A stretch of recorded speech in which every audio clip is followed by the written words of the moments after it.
Today's daf we're going to be learning is Nedarim daf mem hey. We have a very short daf for today, which I will quickly, after class, put up also the daf for Shabbat, so you can already get those two done in the amount of time it would take to do about one daf. And also, if you have extra time, Shuli Mishkin's post this week in flashback, she went on a trip to Rome and decided to not miss the opportunity to speak about Rome in general and the connection to, in general, the Gemara. So recommended reading for Shabbat, either print it out or read it this morning. Okay, today's stuff is sponsored by Martin Gaynor in loving memory of Elaine and Gaynor on her first year at site. Today's stuff is sponsored by Dr. Bill and Malka Abraham in honor of the engagement. In honor of the engagement of their daughter Allison, Hannah, Rivka, Bracha to Aviv. Mazal tov. Okay, we're going to do, since we have a little time and it was not a simple daf, and also it's going to continue today, so I want to do a very quick review. We're going to just quickly use the study guide from yesterday as a great way to review yesterday's daf and get us to where we want to be right now. We started with a braita that started actually on the very bottom of Mem Gimel Amud Bet. Hamafkir et sadeu, if I make my field ownerless, the first 3 days, kol shlosha yamim, yachol lachzor bo, I can change my mind about it. Meaning, in the end, we explained it's not hefker yet. Mikam va'elach ein yachol lachzor bo. So for the first 3 days, it also won't be exempt from tithes because it's not yet hefker. After that, after the 3 days, you can no longer change your mind. It is full-fledged hefker. Then, and that seemed to match the rabbi's approach, because the rabbis said, as soon as you're mafkir something, it's hefker. It has nothing to do with, it's not yours anymore. It has nothing to do with somebody picking it up. Before they pick it up, it's already removed from your domain, which is why the rabbis permitted, in the case of the Mishnah, where two of us were on the road and there was no food to eat and you were starved and I have food, I could basically make my food ownerless and you could take it, and that's not considered benefiting for me because in between the time I made it ownerless and the time you picked it up, it was nobody's. Okay, as opposed to Rabbi Yosi, who doesn't allow it, because Rabbi Yosi just said he didn't allow it. Then the Gemara explained, why did Rabbi Yosi not allow it? It must be because he holds that it's not actually hefker. This was Rabbi Yochanan's approach. We didn't fully understand Rabbi Yosi. We had two opinions about how to understand it. According to Rabbi Yochanan, Rabbi Yosi says doesn't leave my property till someone else picks it up. So if you're going to pick up my food, even though I rendered it ownerless, it's still mine. So when you pick it up, you're actually picking up mine, and therefore you can't. So we then said the second part of that braita, which said, if I say my field is mufkeret liyom echad, l'shabbat echad, l'chodesh echad, shana echad, l'shavua echad, for a certain period of time, it all depends on if no one has picked it up yet, I can always change my mind. Once someone picks it up, it's all dependent on picking it up, which would seem to be Rabbi Yosi, to which the Gemara said that doesn't make any sense. The first part of the braita is for the rabbis, and the second part is Rabbi Yosi. So then we had Ula's response to explain the entire braita according to the rabbis. Why, in the second case, does it depend then on somebody picking it up when the rabbis don't think that it depends on that ever? Well, this case is a unique case because we're limited in time. It's only hefker for a year or for a day or for a week or whatever it must be. So it's also limited in terms of it's only going to leave my domain when somebody else picks it up. And then Reish Lakish said, no, I'm going to explain the entire braita according to Rabbi Yosi. And then we have to figure out the first part. Why in the first part are you not allowed to change your mind after 3 days? And that's so that we don't forget the concept of hefker. Okay, we don't want you to forget that there was such a thing as hefker. We explained it again. There were different ways to explain it. We explained it that if we allow you to change your mind after 3 days before someone picks it up, it could be you'll think that even after somebody picks it up, I could change my mind. Oh yeah, I didn't really mean to give that away. And you could take it back from them. So we don't want that to happen because that's not true. So therefore, we put a limitation of time so that people really know that after 3 days, it's not yours anymore. To which the Gemara asked, which again could be a question according to both explanations. Why the 3 days though? No, it's according to the rabbis, it should be immediate. According to Rabbi Yosi, on a rabbinic level, so as not to forget Torah hefker, it should also be immediately, right? According to the rabbis, it should be immediately out of your domain, even on a Torah level. According to Rabbi Yosi, only on this rabbinic level, because again, Rabbi Yosi holds overall, it's hefker only when someone picks it up. But the rabbis instituted, let's make it hefker earlier so that we don't forget this concept. So either which way, why not on the first day? And the answer is because of these rama'im, because people will take advantage and make it hefker for a very short period of time, take it back themselves before anyone's had a chance to take it back, and with that exempt themselves from maaser. Okay, then we have this side question. I'm not going to get back into about you're going to have different levels of rabbinic and Torah, and then you're going to have this confusion with the Truma and Masra. And they said, no, do the Truma and Masra just on this stuff by itself. Okay, then we ended with this question on Reish Lakish. We said, wait a minute, there's another braita, and I'm going to jump down to the chart at the bottom of the page. So there's a braita that says, if I mafkirat sadeu, so that's ours, right? So that's our braita. You have up to 3 days. After 3 days, you can't change your mind anymore. But the first 3 days, we basically said, no matter who explains it, the rabbis, Rabbi Yosi, it's not hefker, right? We said, again, it depends. Ula said it's according to the rabbis. Reish Lakish said it's according to Rabbi Yosi, that the first 3 days, it's not yet hefker because we're worried about the rama'im, people tricking. But there's another braita that says, if you make your vineyard hefker, and then in the morning, after you made it hefker, let's say an hour later, you went and you said, I'm taking these grapes for myself. So you're obligated in all the things that apply to someone who's harvesting, because it doesn't matter if it's yours or someone else's.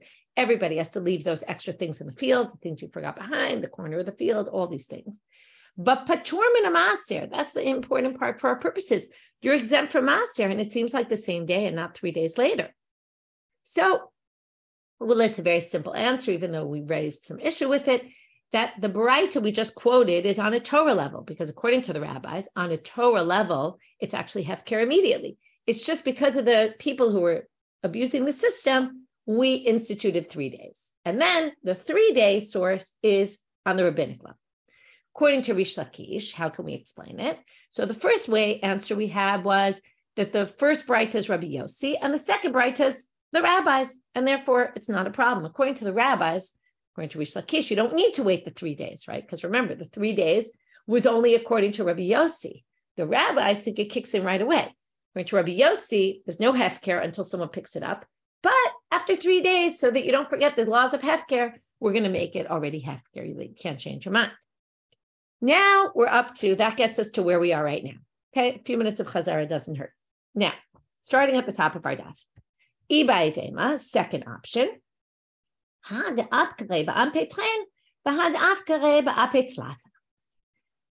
was going to say the following. Hefker, and I know people have been asking this, when you're mafker something, do you have to do it in front of people or not? Here's the sugya you've been waiting for. So it says here that when we say 3 days only, then the hefker kicks in, that's because you didn't do a really good hefker. You did hefker only before 2 people. But the case where it's effective immediately, and you can take it right away and basically be exempt from the tithes, is because you were mafker in front of 3 people. And that's a real legitimate hefker. Okay? Basically, we're going to see right now, okay, support for that reading. So the Gemara says, the Amar Rabbi Yochanan, Rabbi Shimon ben Yehotzedek, kol mafkir b'fnei shlosha have hefker. B'fnei shnayim lo have hefker. There's many different ways to understand this. I'll tell you the 2 parameters that are up for debate. Number 1, what does it mean lo have hefker? It's not hefker at all. It'd be hard to say it's not hefker at all, but it's a weaker hefker. It's a less effective hefker. So therefore, again, going back to our source, if you did it in front of 3 people, that's already a very effective hefker. That's going to be effective immediately, even according to Rabbi Yosi. And if you go back to, or at least some people think even according to Rabbi Yosi, okay, and that's a whole interesting thing in and of itself. Even Rabbi Yosi will hold it.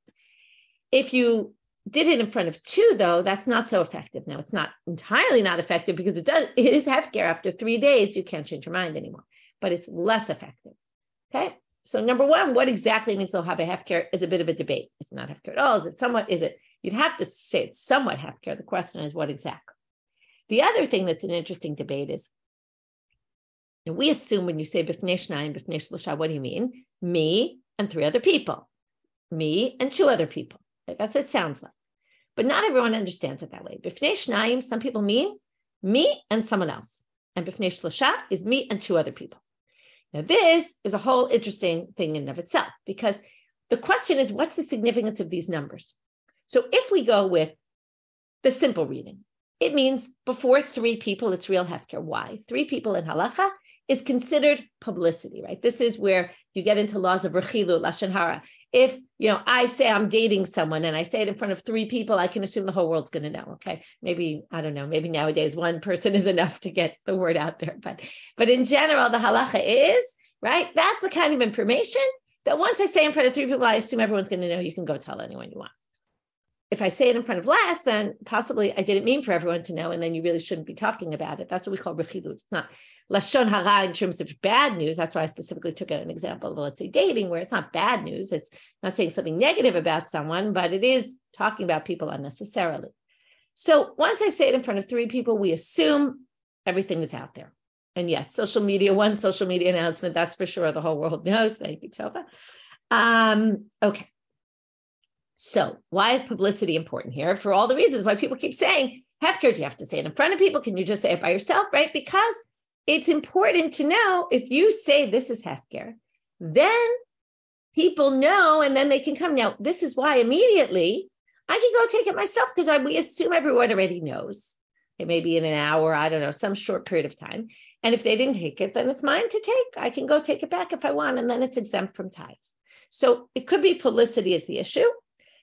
What's the significance of publicity? So number 1, people can come, and therefore it's legit, right? It's not, so number 1, I can't use artifice, right? This ha'arama that we've been talking about. You don't have to worry about the Beit Choron example where I was giving it to someone, remember, with a wedding, just to avoid one, I gave it to one particular person. And maybe just, maybe there's no significance to hefker if you don't publicize it according to this. What if you go with and then, anything less than that is just not that. What if you go with the approach that it's me and someone else versus me and 2 people? So what's the significance? Well, if it's me and someone else, it's like the Mishnah. What's the Mishnah? I basically gave the food to you by putting it there, right? And then it's more like a gift and not hefker, right? And then it would go back to what Rabbi Yosi said. Just like a gift, it's not yours until you actually pick it up. It's not hefker until you actually pick it up. So if you say hefker in front of 2 is already not really a gift, because who am I giving it as a gift to? It's more like I'm making it ownerless. So it could be that that's the difference between 1 and 2. If it's 1, it's basically I'm giving you a gift. And once I'm giving you a gift, well, it's not going to be a gift until you actually pick it up.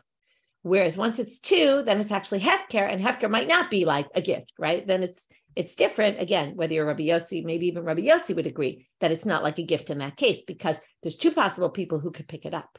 Okay, so there's a debate about how to understand this. It's very, I'm raising this because it's very interesting on the theoretical level, right? And it leads to all these questions about how does hefker work in general. Now we're just going to point out that Rabbi Yehoshua ben Levi doesn't agree with this. Rabbi Shimon ben Levi amal, dvar Torah afilu be'echad have hefker.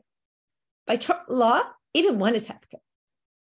Some people explain that this machloka between Rabbi Yochanan and Rabbi Shimon ben Yehotzedek against Rabbi Yehoshua ben Levi is the same machloka as the rabbis and Rabbi Yosi, okay? Which is, right, is it hefker immediately or is it not hefker immediately? Rabbi Yehoshua ben Levi would think dvar Torah, even 1 is hefker. It's like the rabbis who say hefker, it's hefker in an immediate way. And Rabbi Yosi, who's more conservative about it, is matching Rabbi Shimon ben Yehotzedek. Okay, so some people say they're not connected at all, and you can explain each according to both. I'm not going to get into too many details, but I just wanted to raise it. So Rabbi Yehoshua ben Levi says, according to Torah law, even with 1, and again, question is, what is with 1? By myself or to 1 other person? Right? Seems like it's to 1 other person, but it all depends how you understood those cases before. Even be'echad havei umatam amru b'shlosha. So for all you people who are questioning, do you have to do hefker in front of people or not? You're now left with confusion, right? There's either 1, 2, or 3, because even though there's only 2 opinions, the 2 split into 3 opinions. It's not even clear. So now, so on a Torah level, base halacha, you could do it in front of 1. Why did they say 3? Actually, it could be even just you and yourself. So it's actually 4 options. Why did they say you need 3 people? It's because when I render something hefker, probably someone immediately is going to come and take it, right? This goes on, by the way, on Facebook all the time, right? Someone says, I'm giving away a bed. And then immediately, right? If you don't see that message quickly, it's gone, right? The bed is finished. You've lost your chance. So usually when you render something ownerless, immediately somebody comes and takes it. So one of the people you said it is going to take it.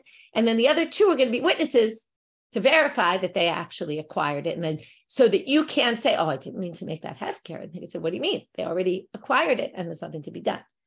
So that's all rabbinic law. So on a rabbinic plane, you need three, but you don't really need three. Hefker is hefker even without it. And here you see the meaning of three is different. By the way, it would have to be, according to this, that you did it in front of three, which means that when he says one, he must mean in front of one. And he doesn't mean you and yourself. You would have to say it to someone, I would assume. So we're back to three options, either in front of one, in front of two, or in front of three. And then even the in front of three is two different possibilities. Is it publicity, or is it because of this idea that one acquires it and then the other two testify to it? With that, Hadran Alach, Amen Hamudar, finished the fourth parak. But before we finish the fourth parak, I want to go back to one thing. This is fun that we have time. The Mishnah had three cases, if you remember. You don't have anything to eat, and I want to give you food. I go to the storekeeper, and I tell the storekeeper, right, feed this person, right? This person needs food, and then I pay them. Then we had, you need your house to build or your field to all sorts of things. You need workers. I do the same thing with the workers. Third case, we're on a path, and there's nobody else there, and I make it hefker. And that one, there was a machlokes between Rabbi Yosi and the rabbis. So I read some Mishnat Eretz Yisrael, and he points out some interesting things that I wanted to bring up. One is, he says that basically these three cases are one unit, right? Because why? They're all, he says it very nicely, he says they're all sakana shel shvirat hamerkam hachavrati. Try to translate this into English. There's a danger of the breakdown of the I can't think of the word mirkam, but of society, basically, like our societal norms. We have societal norms where we help each other. The fabric, thank you, the social fabric. So it's breakdown of the social fabric, okay? These cases, because here we have, you're supposed to be helping people, but you're in a situation where you're not allowed to because of this vow that you took, right? So here there's all these problems of keeping the vow is causing a breakdown of important social values. And then what he actually suggests is that possibly the way the Gemara understood Rabbi Yosi is that Rabbi Yosi, now if you remember, Rabbi Yosi, we weren't sure. He just said simply, don't do this, right? He didn't say why. So the Gemara understood it, certainly Rabbi Yochanan, and the way we went, according to this, is that it all had to do with laws of hefker, right? It was specifically for that last case. The first two cases had nothing to do with hefker, right? It didn't have to do with making something ownerless. It was, I just told the storekeeper, you pay it, right? And Rabbi Yosi didn't argue there. And the Gemara makes it seem like the issue is a hefker issue. On the other hand, he suggests that maybe it's really, that's just like couching it in legalistic terms. But what's really bothering Rabbi Yosi is this use of artifice, of ha'arama. And that really Rabbi Yosi maybe disagrees with all the cases. And he basically says, listen, you can't use these methods in any of the cases, okay? Because again, Rabbi Yosi appears at the end. It's very difficult when you look at structure of Mishnah. It just says Rabbi Yosi Osel. We have no idea, is Rabbi Yosi Osel all the previous cases as well.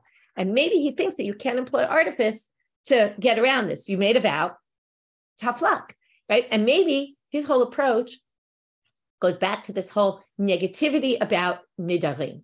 It might be that this is breaking down the society, but you know what? You shouldn't have made your neder in the first place and avoided getting yourself into the situation because you're not going to have a way to get out of it.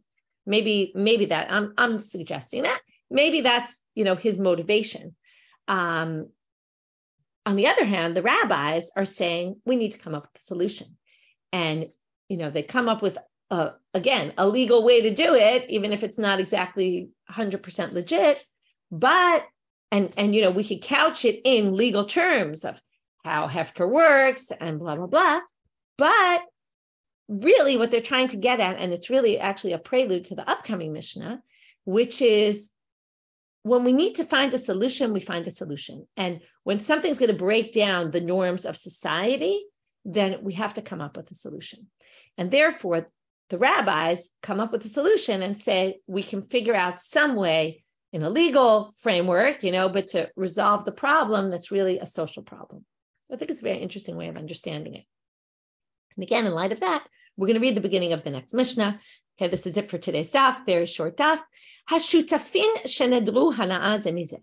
We're now talking about partners. This is very reminiscent of, we haven't gotten to it yet, but Bava Batra, the beginning of Bava Batra, if you ever learned it, also all about partners. Now, the case they're going to discuss is a courtyard, which also comes up in Bava Batra, probably because a courtyard was one of the main things people share. It was very common. Almost everybody lived in a house that opened to a courtyard, and usually it was a few houses open to a shared courtyard.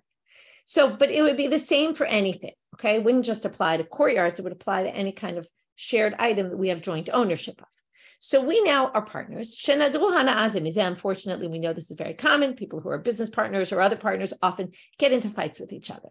So they vowed against each other. We don't know, did they vow each one, I'm not going to benefit from you, I'm not going to benefit from you? Or did one vow, you're not going to benefit from me, and the other one vowed, you're not going to benefit from me? The Gemara is going to ask this question later. But right now, we're going to try to understand the Mishnah simply, and then we'll see what the Gemara does with this whole Mishnah. Asurin likanes lachatzeo. They can't go into their courtyard. Okay, now if you talk about breakdown of society, it's bad enough I didn't have any food, right? Or you didn't have food in the previous Mishnah, and probably I wasn't the only one who could help you. But at this point, I can't even get into my house. Okay, I'm stuck because the only way I could get to my house is to go to my courtyard. And not only that, but my courtyard, their houses were small. They used their courtyards for all sorts of things. All right, we'll get to it later on in this Mishnah about putting your oven there and your millstone and all sorts of things they use their courtyards. So basically, according to the Mishnah with Tanakama, which actually doesn't match the rabbis in the previous case, okay, Rabbi Eliezer and Yaakov is going to be more like the rabbis where we got to come up with a solution. This is crazy. They cannot go into their courtyard. Rabbi Eliezer ben Yaakov Omer, and in fact, if you want to go in the words of Safra, he says it, calls it bilti afshari. Like this is a situation that is absolutely not, it's not livable. I can't not go into my house. Rabbi Eliezer ben Yaakov Omer, ze nichnas l'toch shalo, ze nichnas l'toch shalo. What do you mean? Each one uses the courtyard as if it's their own. Hey, basically, I could go into the courtyard saying, this is mine, and you go into the courtyard saying, this is yours. So the way Safrai puts this is he basically says, our courtyard is you might have rights to it, but in terms of my use, it's entirely mine. I have 100% rights to it. So when I use it, I'm using my courtyard. I'm not using your courtyard. When you use it, you're using your courtyard. Now, it's true we're both using the same courtyard, but I have 100% rights to that property. So therefore, it's fully mine. Okay. Now, the Gemara is going to get into a whole question. I want to point out a few things here. Number one, the Gemara is going to get into that. How big is this courtyard? Is it a courtyard that can be split? Okay, if you go to the beginning of Bava Batra, there's a whole question. How big does a courtyard need to be in order to say we can split this? Okay, and in fact, sometimes one can force the other to say, we're dividing this. Okay, you're going to get this part, I'm going to get this. It has to be minimum that we each have 4 by 4 cubits. That's always our measurement, right? Personal space is 4 by 4 cubits. We know this with Shabbat, how much you can carry in the private domain. So everyone has to have 4 by 4 cubits. Question is, what's this Mishnah talking about? Where it's big enough to split or it's not big enough to split? Okay, in the end, they're going to say it's only a case where it's not big enough to split. Okay, and we'll talk about the difference and all that in tomorrow's stuff. But the issue is like this. If it's not big enough to split, so I just want to tell you the logic of this. If it's not big enough to split, then how does this work? So many of the commentaries understand that basically when I buy my house and it has a courtyard and the courtyard's not big enough for both of us. So, but I'm buying rights to the courtyard. So I'm basically buying rights. That means that when I come home, that moment that I walk into my courtyard, it's 100% mine. And when you walk in, it's 100% yours. So we knew from the beginning that we're not going to both be able to be in the courtyard necessarily at the same time and use it at the same time. And therefore, so now here comes Rabbi Eliezer ben Yaakov. And then this is built on another sugya called breira. Okay, the Gemara, now you don't necessarily have to connect it to breira, but the Gemara in Bava Kama connects this sugya to the breira sugya and says the following. Let's assume that it's this time continuum, right? So I basically say certain times are mine and certain times it's yours, as opposed to, let's say, it being big enough that I, like the simple reading, I think is not the way the Gemara understands it, which is we haven't divided it. It's big enough to be divided. And when I come in, I'm basically saying, retroactively, this was determined that this side is mine. And you're saying retroactively, when I come to my side, it was determined that this side is mine. So that's what retroactive designation is, okay? Which is in the case of ein b'chalukah, it can't be divided. But again, it's saying there's certain times it's going to be mine, there's certain times it's going to be yours. So that means when I come in, we didn't decide what hours of the day I'm going to use it, what hours of the day you're going to use it. But when I walk into the courtyard, basically Rabbi Eliezer ben Yaakov says, look, yesh brera, that means that it was predetermined, even though it wasn't, right? As soon as I use it from 5 o'clock to 5:05 to get into my house, it was predetermined that at that moment it was fully mine. And that's why I'm not benefiting from you at all. It was basically, now that I'm using it, it was predetermined that this was part of our deal, that it was mine for that hour, those 5 minutes. And when you come, same thing. And the rabbis don't hold by brera, so they don't think that this works. So that's a possible way to understand the machloket. It's definitely the way the Gemara and Baba Kama understands our machloket. There's a bit of a problem here because in general, we're going to see later that they hold like Rabbi Eliezer ben Yaakov, and in general, we don't hold yesh brera. So that's a bit of a complication with that theory. And then you have to explain why specifically in this case. And then we can go back to Safrai and maybe saying that this is a situation that's just it's not functionable. I cannot be able to get into my courtyard and I cannot be able to use it. So, right, what if they both come in at the same time? That's an obvious problem, right? So if there's really not enough space for both of us, then we're not going to be able to really go in at the same time. And again, we could say if there is enough path for both of us to walk in. So again, we say, this is mine from now, this is yours. So it should work even then. So basically, there's a lot open here about what exactly is motivating each one to say what they're saying. And what Safrai points out is the Gemara will use these legalistic arguments. The question is that just a cover for the argument of, this is just not feasible and we need to come up with a solution. And they use the legalistic method to get there, but their track, at least Rabbi Eliezer ben Yaakov's track is very clear. I'm going to find a solution for this problem because it's not manageable. And whatever solution I'm going to find, I can put it in legalistic terms, but really, I just need to find a solution. Okay, we're going to stop here for today. You have enough time, you can go learn the next daf, which is also not so long, a little bit longer than today, but not so long. And just as a reminder, you can read Shuli Mishkin's article. And if your Hebrew's good, there was a Yafi Clymer's new column on Machshava Shniya is about this week, about the choser kol and the missing. The missing, is it, when you're lacking of, what are you lacking of, and all the different opinions. So you can listen to that as well if your Hebrew's good. Wishing everybody a Shabbat Shalom.